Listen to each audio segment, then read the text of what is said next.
Hey,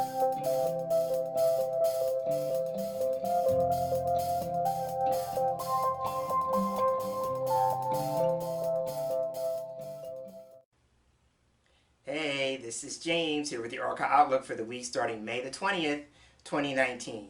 Thanks so much for tuning in and joining me for this week's video reading. I am so happy to have you here with me. This week I was feeling led to work with a deck that I've only used one other time in this space. So the deck that I've chosen to assist me for this week's reading is the sTEAMpunk Tea Leaf Fortune Telling cards. They are by Karin Dalton-Smith, and I will be leaving a link in the description box below so you can learn more about the deck and how to acquire it if it strikes your fancy and you want to add it to your collection. So once again, I'm working with the sTEAMpunk Tea Leaf Fortune Telling cards. And so now that I've set things up, let's get to the table and take a closer look at the cards that are going to be making up this week's video reading. And here we are with the cards on the table. I'm going to take a few moments to shuffle the deck. And as I do, I'm focusing on my intentions for these weekly general readings. And that is, we're asking for the information, for the insight, for the guidance and advice that is going to be most helpful and beneficial as we move through the upcoming week.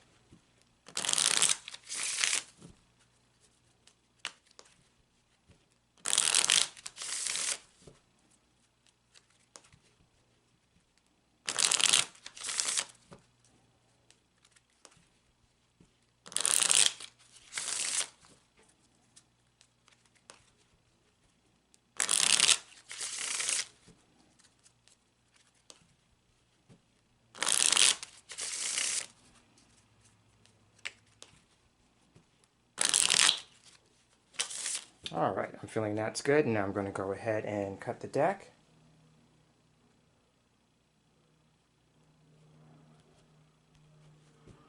Now fan the cards out. And because the pyramid spread that I did last week got so much positive reception, I'm going to go ahead and do another one this week. So we're looking for 6 cards in the fan. That's 2 that are getting my attention. 3, 4, 5, and we're looking for the 6th and final card. And this one over here jumped out at me, so we have 6. So those are the 6 cards. Now I'm going to take the remainder of the deck up and put that to one side. So now we have the 6 cards. I'm going to count back. 6, 5, 4, 3, 2, 1.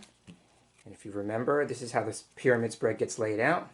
So the first card goes in the center at the top. And this is going to be the central issue or the focus for the week. Then cards 2 and 3 go the next tier down on opposite sides of the first card.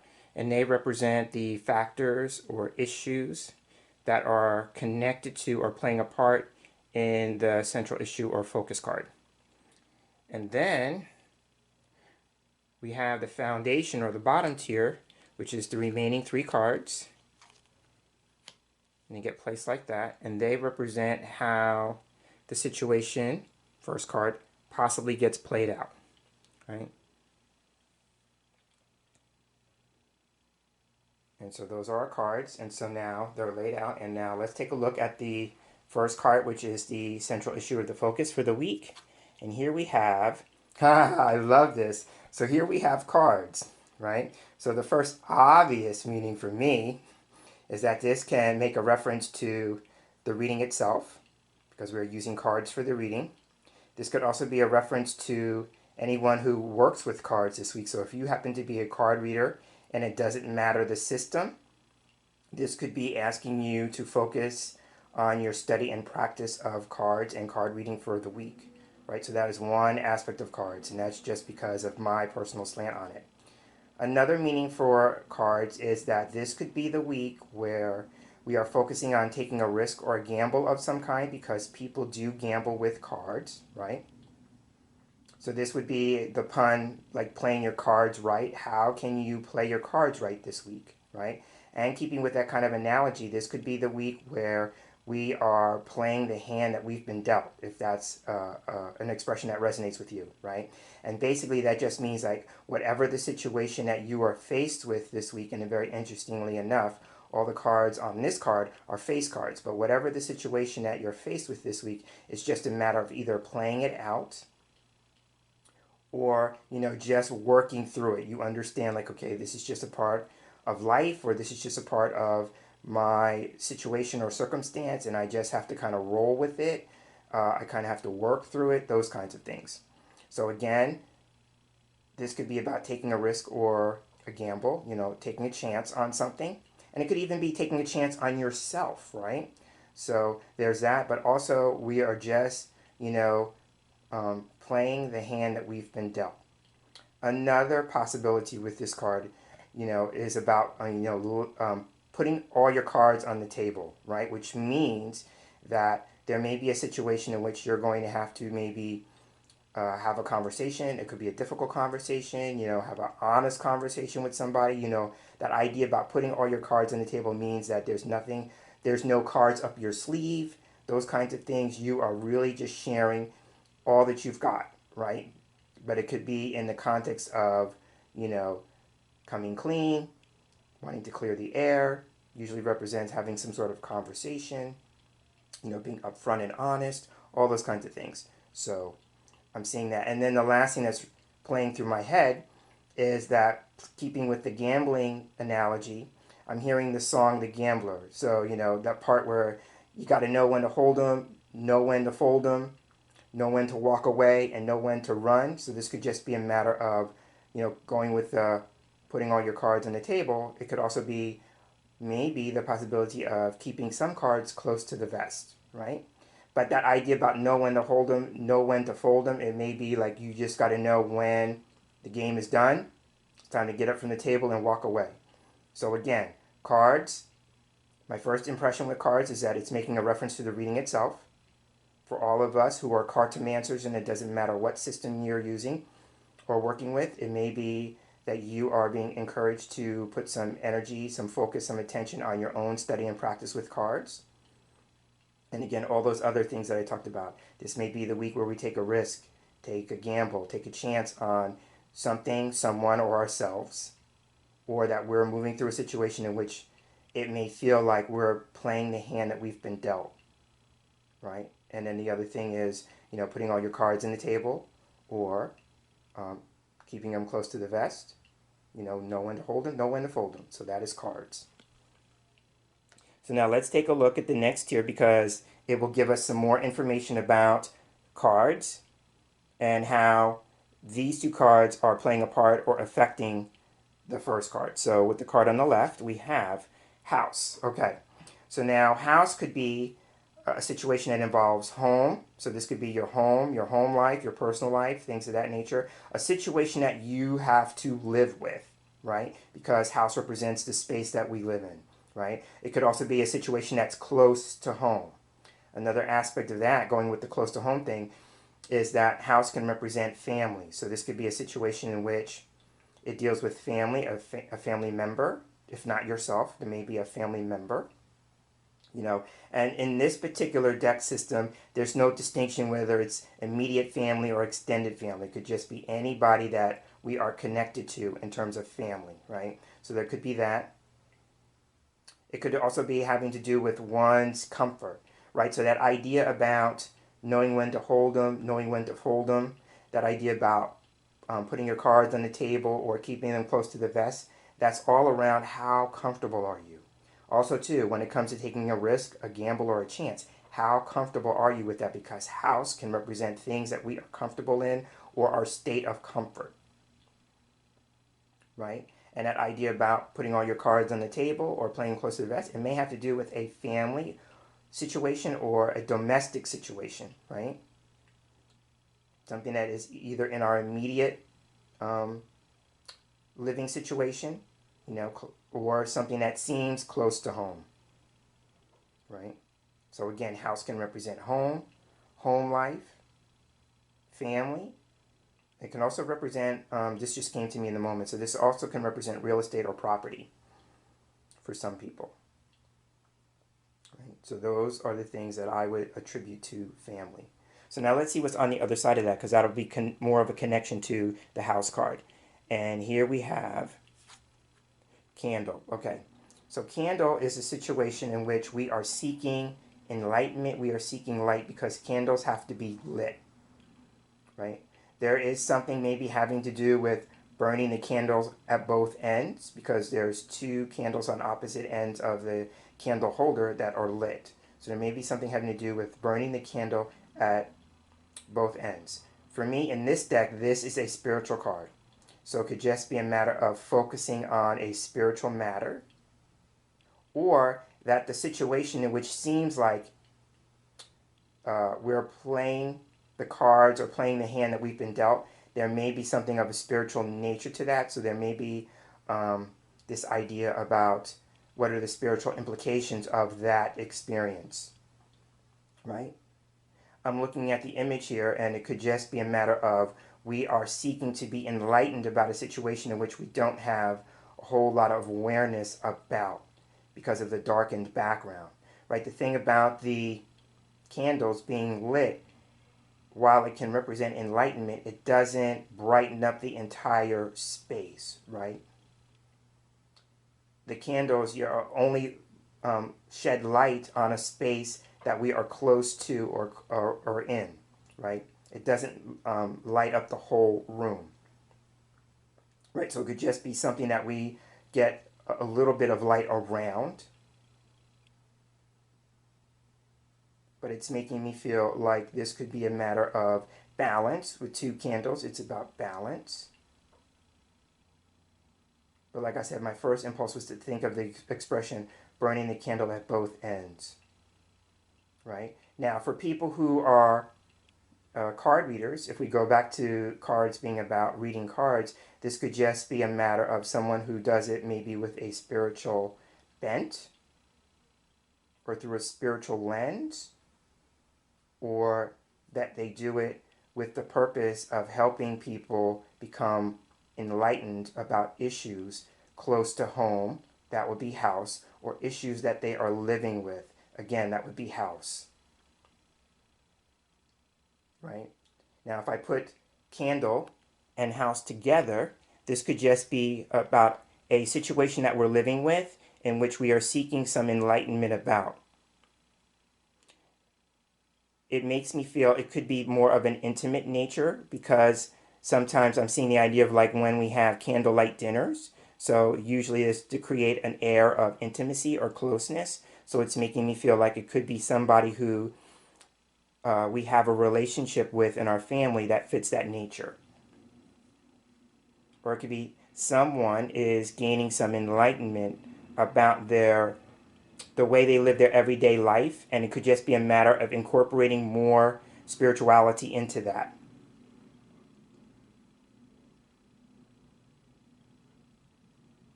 Right? So I'm seeing those as possibilities with candle. Again, candle, it typically is the spirituality card in the deck, so it can represent something of a spiritual nature, something that we're living with, or something having to do with a family dynamic or a family issue.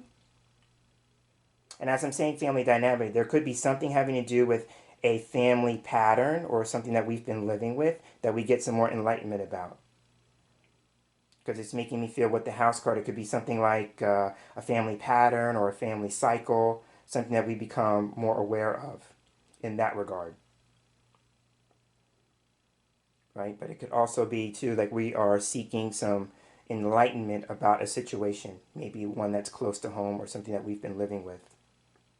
So that's how I will look at the first three cards. So now let's take a look at the bottom tier to see how this situation might play itself out. So the first card, offering us an outcome. Okay, so here we have the pipe card.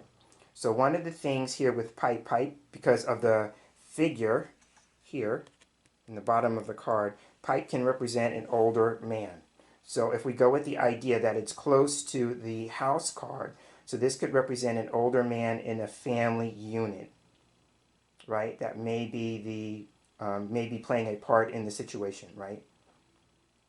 The other thing with pipe can represent, if it's not about a particular person, then pipe could represent something that we have to sit and ponder. Because most of the time, if you're a pipe smoker, when you're smoking a pipe, you're usually in a place where you are sitting, or you're contemplating, or in a quiet space, that kind of thing. So it could just be a situation in which we have to sit and ponder. Now, the other thing that comes to me, I think of pipe, I think of the smoke, right? So it could just be something that's been lingering, that, we are needing to address. The other thing with pipe can represent maturity. So if we go with the idea that candle was talking about enlightenment, then this card following it could suggest it's an experience in which we gain some kind of maturity, right? And it's making me feel the expression in my head is wisdom gained through experience, right? And then the only other reference I have for a pipe is it makes me think of Sherlock Holmes. So this could represent some kind of mystery. If we go with the idea that candles represent enlightenment, then this card would suggest on some level, seeking an answer to a question, to a mystery, something that we are trying to quote unquote solve.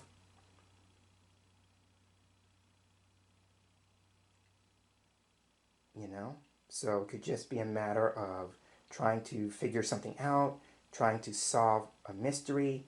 If we go with the idea that Sherlock Holmes, used the art of deduction to solve a mystery, then coming after candles, it could just be a matter of enlightenment coming through some kind of deduction, right? Again, pipe can represent, needing to sit and ponder a situation.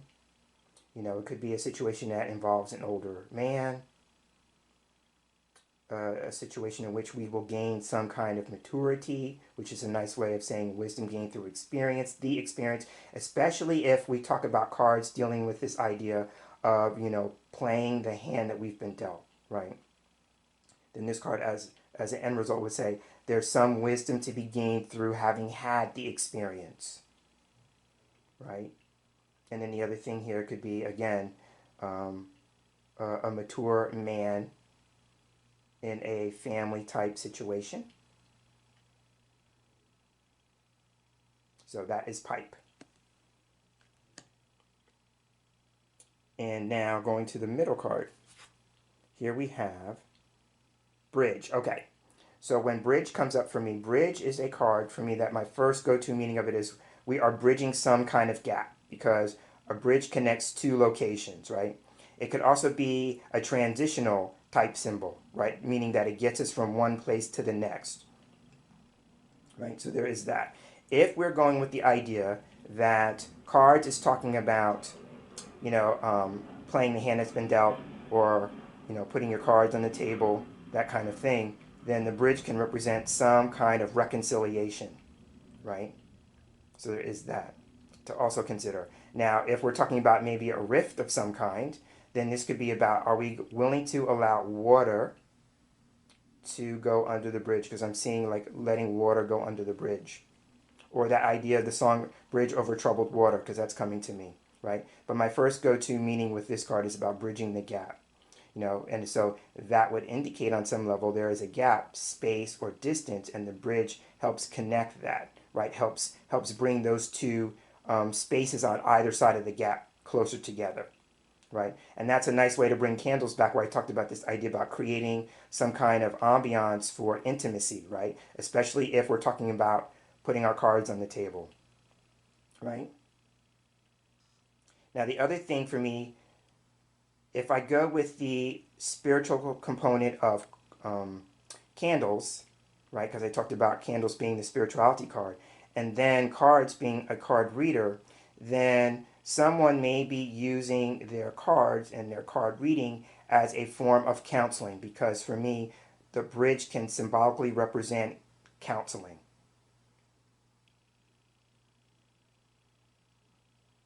Right? So there may be somebody who uses their cards or their form of cartomancy as a form of spiritual counseling, right? And I'm looking at the image, and there are balloons in the air in the background.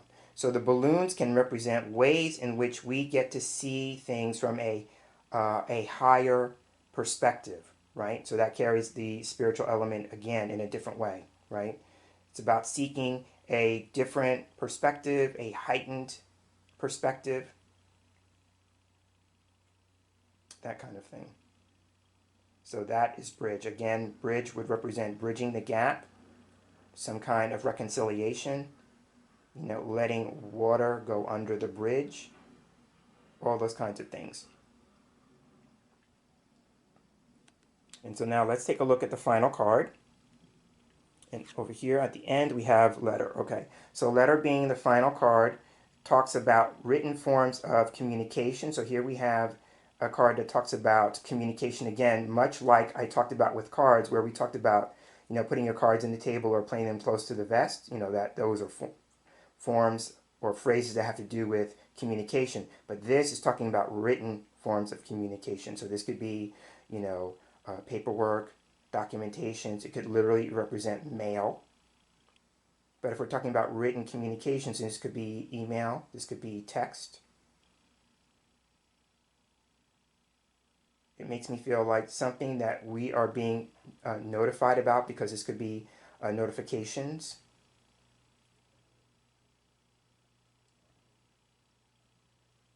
Now with the house card, this could represent things having to do with real estate and property, like I talked about earlier. So this could be, notifications about real estate, property. So this could be something having to do with mortgage, mortgage statements, mortgage invoices, things of that nature.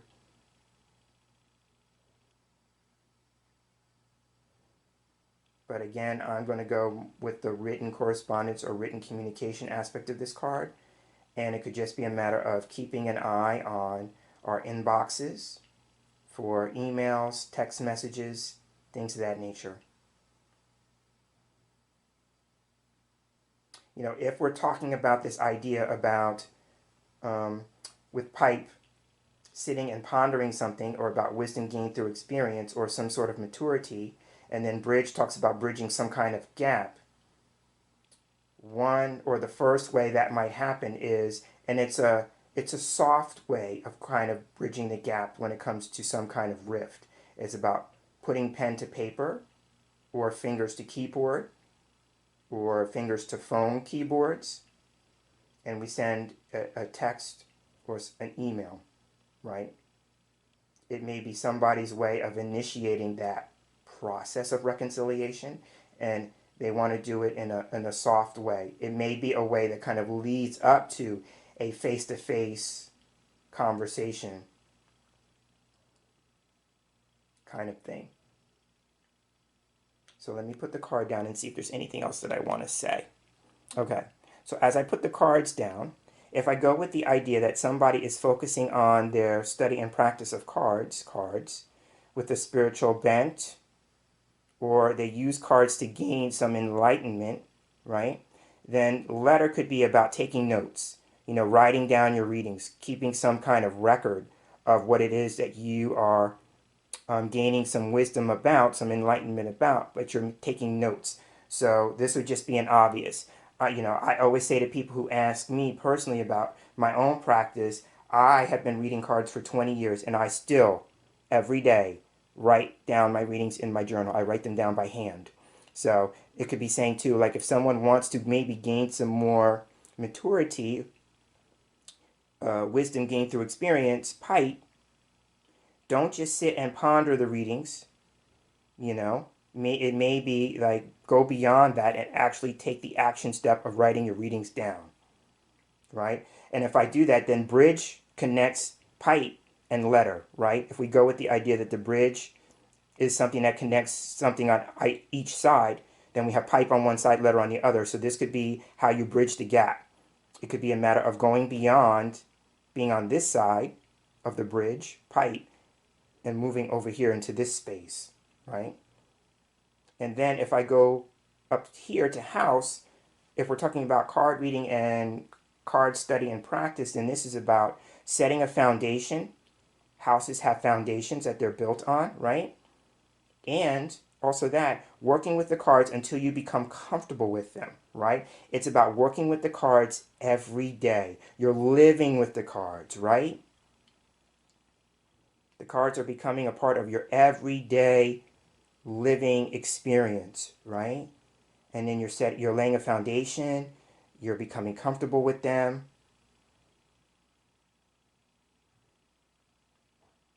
And then the candle, remember I talked about candle being about, creating an environment or ambiance that's intimate, right? You're creating an intimate relationship or bond with your cards.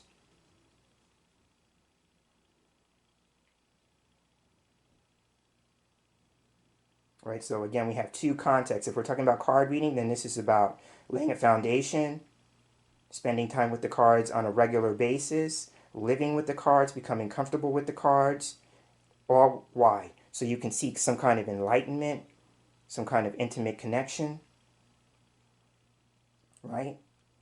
It could even be that the card reading in and of itself is part of your spiritual practice. It's a big part of your spiritual life, right? And then down here, we're sitting and pondering with the cards, right? And we're doing that. That's part of the comfort process. We may have to sit with readings and ponder readings, meaning like the answers may not come right away. So we have to sit and ponder with them. And then we're gaining experience with that, right? And then we're bridging the gap between sitting and pondering and writing our readings down and keeping a record of them. Right, so that would be the card reading experience. Now, if we go with the other, and we go with house being about family or a situation that's close to home, something that's going on in our personal home life, then cards could just be a matter of, playing the hand that we've been dealt, putting your cards on the table, or playing them close to the vest. Those kinds of things, and that is happening. You may be choosing to look at that from a spiritual perspective, like what's the bigger lesson in that? What is this experience here to teach me about myself? Again, the intimacy here of the candles card, meaning like it's a personal, close nature experience. The experience is personal, close. And then we have here, it's designed. Maybe this would be about meditation and contemplation. I talked about sitting and pondering something, so meditating and contemplating on the situation, but understanding that it's designed on some level for maturity, wisdom gained through the experience. It may be like this is a connection, right? This is about reconciliation, letting water go under the bridge kind of thing. And it may be, if there is some kind of rift, because I felt like that was going on too, then this card would be about how can we maybe start the process of communication. And this card was making me feel like it would be through written correspondence or communication. So this could be an actual letter in the mail. It could be an email or text message. Right? Oh, and this is just coming to me in the moment. If we're talking about communication, this could be slow communication, right? If we go with the idea of, I'm thinking like snail mail, right? So it could be communication that builds on itself over time.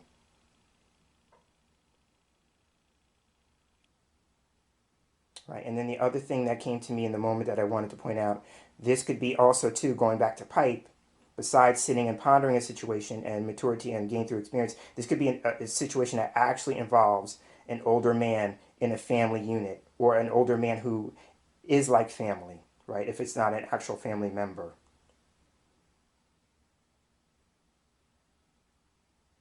Or somebody who plays a role or part in that, because I'm going back up to cards, and cards has 3 face cards on it, right? And so this could just be more than one person involved in the situation.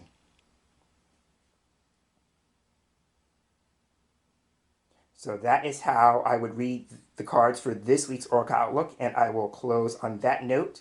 So this has been this week's Oracle Outlook. I'm James Himm Mitchell, and as I wrap up, I'd like to thank you for sharing space here with me for this week's reading, and I look forward to sharing the same space with you again in our next video reading together. So until then, I'm hoping that you have a wonderful day, and I'm hoping that you have a wonderful week. Take care.